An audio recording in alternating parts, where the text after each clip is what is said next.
Good morning. This is Kent Blaylock with SDG Bible Study.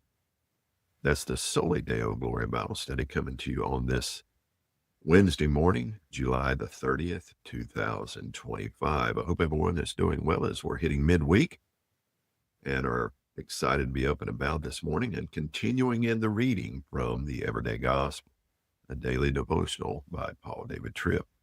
This morning we're going to be in Isaiah 36 through 39. So 4 chapters to read this morning. So let's dive into it. Join me as we read God's word together. Isaiah chapter 36. Now it happened in the 14th year of King Hezekiah that Sennacherib, king of Assyria, came up against all the fortified cities of Judah and seized them. And the king of Syria sent Rabshakeh from Lachish to Jerusalem to King Hezekiah with a heavy military force. And he stood by the conduit of the upper pool on the highway of the fuller's field. Then Eliakim, the son of Hilkiah, who was over the household, and Shebna, the scribe, and Joah, the son of Asaph, the recorder, came out to him. Then Rabshakeh said to them, Say now to Hezekiah, Thus says the great king, the king of Assyria, What is this trust that you have? I say your counsel and might for the war are only empty words. Now in whom do you trust that you have rebelled against me? Behold, you trust in the staff of this crushed reed, even on Egypt, on which if a man leans, it will go into his hand and pierce it. So is Pharaoh king of Egypt to all who trust in him. But if you say to me, We trust in Yahweh our God, is it not he whose high places and whose altars Hezekiah has taken away, and has said to Judah and to Jerusalem, You shall worship before this altar? So now come make a bargain with my master, the king of Assyria, and I will give you 2,000 horses if you're able on your part to give riders for them. How then can you turn away one official of the least of my master's servants and trust in Egypt for chariots and for horsemen? So now have I come up without the approval of Yahweh against this land to make it a ruin? Yahweh said to me, Go up against this land and make it a ruin. Then Eliakim and Shebna and Joah said to Rabshakeh, Speak now to your servants in Aramaic, for we understand it, and do not speak with us in Judean in the hearing of the people who are on the wall. But Rabshakeh said, Has my master sent me only to your master and to you to speak these words, and not to the men who sit on the wall, doomed to eat their own dung and drink their own urine with you? Then Rabshakeh stood and cried with a loud voice in Judean and said, Hear the words of the great king, the king of Assyria. Thus says the king, Do not let Hezekiah deceive you, for he will not be able to deliver you. And do not let Hezekiah make you trust in Yahweh, saying, Yahweh will surely deliver us. This city will not be given into the hand of the king of Assyria. Do not listen to Hezekiah, for thus says the king of Assyria, Make your peace with me, and come out to me, and eat each of his vine and each of his fig tree, and drink each of the waters of his own cistern, until I come and take you away to a land like your own land, a land of grain and new wine, a land of bread and vineyards. Beware lest Hezekiah mislead you, saying, Yahweh will deliver us. Has any one of the gods of the nations delivered his land from the hand of the king of Assyria? Where are the gods of Hamath and Arpad? Where are the gods of Shepherbaim? And when have they delivered Samaria from my hand? Who among all the gods of these lands have delivered their land from my hand, that Yahweh would deliver Jerusalem from my hand? But they were silent and answered him not a word, for the king's commandment was, Do not answer him. Then Eliakim, the son of Hilkiah, who was over the household, and Shebna, the scribe, and Joah, the son of Asaph, the recorder, came to Hezekiah with their clothes torn and told him the words of Rabshakeh. Now to chapter 37. Now it happened that when King Hezekiah heard it, he tore his clothes, covered himself with sackcloth, and entered the house of Yahweh. Then he sent Eliakim, who was over the household, with Shebna, the scribe, and the elders of the priests, covered with sackcloth, to Isaiah the prophet, the son of Amoz. They said to him, Thus says Hezekiah, This day is a day of distress, reproof, and rejection. For children have come to the point of breaking forth, but there is no strength to give birth. Perhaps Yahweh your God will hear the words of Rabshakeh. whom his master, the king of Assyria, has sent to reproach the living God, and will reprove the words which Yahweh your God has heard. Therefore lift up a prayer for the remnant that is left. So the servants of King Hezekiah came to Isaiah, and Isaiah said to them, Thus you shall say to your master, Thus says Yahweh, Do not be afraid because of the words that you have heard, with which the young men of the king of Assyria have blasphemed me. Behold, I will put a spirit in him, so that he will hear a report and return to his own land, and I will make him fall by the sword in his own land. Then Rabshakeh returned and found the king of Assyria fighting against Libnah, for he had heard that the king had set out from Lachish. Then he heard them saying concerning Tirhakah, king of Ethiopia, He has come out to fight against you. So he heard it and sent messengers to Hezekiah, saying, Thus you shall say to Hezekiah, king of Judah, Do not let your God in whom you trust deceive you, saying, Jerusalem will not be given into the hand of the king of Assyria. Behold, you have heard what the kings of Assyria have done to all the lands, devoting them to destruction. So will you be delivered? The gods of those nations, which my fathers have brought to ruin, deliver them, even Gozan, and Haran, and Rezeph, and the sons of Eden, who are in Telassar? Where is the king of Hamath, king of Arpad, the king of the city of Sepharvaim, and of Hena and Ibba? Then Hezekiah took the letter from the hand of the messengers and read it, and he went up to the house of Yahweh and spread it out before Yahweh. And Hezekiah prayed to Yahweh, saying, O Yahweh of hosts, the God of Israel, who is enthroned above the cherubim, you are the God, you alone, of all the kingdoms of the earth. You have made heaven and earth. Incline your ear, O Yahweh, and hear. Open your eyes, O Yahweh, and see. And listen to all the words of Sennacherib, who sent them to reproach the living God. Truly, O Yahweh, the kings of Assyria have laid waste to all the countries and their lands, and have cast their gods into the fire. For they were not gods, but the work of men's hands, wood and stone. So they have destroyed them. But now, O Yahweh our God, save us from his hand, that all the kingdoms of the earth may know that you are Yahweh, you alone. Then Isaiah the son of Amoz sent word to Hezekiah, saying, Thus says Yahweh, the God of Israel, because you have prayed to me about Sennacherib, king of Assyria, this is the word that Yahweh has spoken against him. She has despised you and mocked you, the virgin daughter of Zion. She has shaken her head behind you, the daughter of Jerusalem. Whom have you reproached and blasphemed? And against whom have you heightened your voice and haughtily lifted up your eyes? Against the Holy One of Israel. Through your servants you have reproached the Lord, and you have said, With many chariots I came up the heights of the mountains to the remotest parts of Lebanon. And I cut down its tall cedars and its choice cypresses, and I will go to its highest peak, its thickest forest. I dug wells and drank waters, and with the sole of my feet I dried up all the rivers of Egypt. Have you not heard? Long ago I did it. From days of old I formed it. Now I have brought it to pass that you should devastate fortified cities into ruinous heaps. So their inhabitants were short of power. They were dismayed and put to shame. They were as the plant of the field and as the green herb, as grass on the rooftops is scorched before it rises. But I know you're sitting down and you're going out and you're coming in and you're raging against me. Because of your raging against me and because your presumptuousness has come up to my ears, therefore I will put my hook in your nose and my bridle in your lips, and I will turn you back by the way which you came. Then this shall be the sign for you. You will eat this year what grows of its own accord, in the second year what springs up from the same, and in the third year sow, reap, plant vineyards, and eat their fruit. And the surviving remnant of the house of Judah will again take root downward and bear fruit upward. For out of Jerusalem will go forth a remnant, and out of Mount Zion survivors. The zeal of the Yahweh of hosts will do this. Therefore, thus says Yahweh concerning the king of Assyria, He will not come to this city or shoot an arrow there, and he will not come before it with a shield or throw up a siege ramp against it. By the way that he came, by the same way he will return, and he will not come to this city, declares Yahweh. Indeed, I will defend this city to save it, for my own sake and for my servant David's sake. Then the angel of Yahweh went out and struck 185,000 in the camp of the Assyrians. And the men arose early in the morning, and behold, all of them were dead bodies.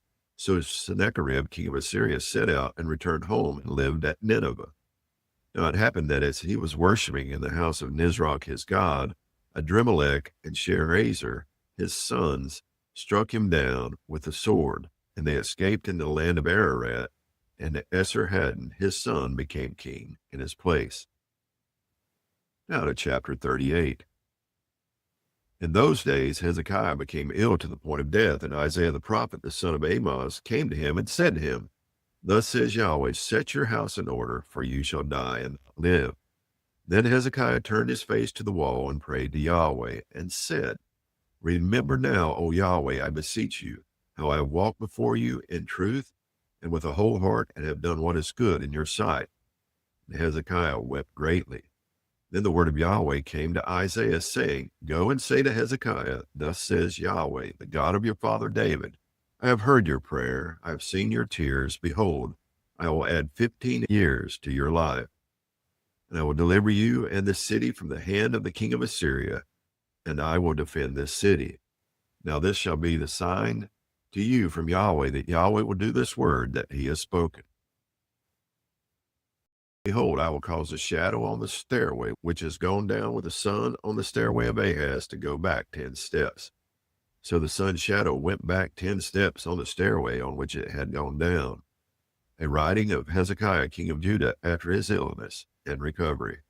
I said, in the middle of my life, I am to enter the gates of Sheol.